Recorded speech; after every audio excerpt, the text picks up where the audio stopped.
আমরা এখন ঘুরতে গেছিলি ওইদিকে, তো জায়গাটার নাম হচ্ছে হরনিবাস সার্কেল। ওই কিনলে ঘুরে চলে গেলে তালাপানি ঘুরে আলে, ঘুরে আসে আমি যেখানে কাজ করি সে হোটেলে ঢুকলে, সে হোটেলে একটা জুস খাওয়ালি।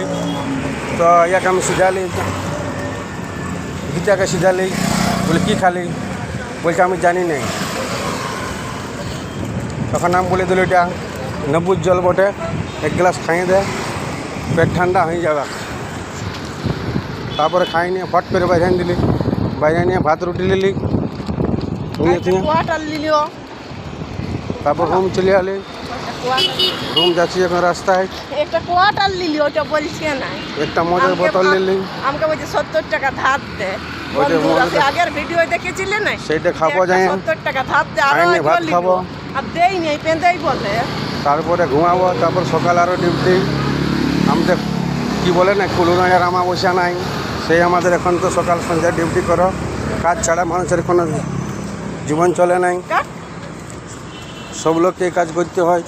তাই বড় লোক হোক আর গরিব লোক হোক, সবাই যে যেমন কাজের পজিশন সেরকম করে। বাস এবার ঘর যাচ্ছি, ঘর নিয়ে ভাত মারে ঢুকান দিব, যাবো।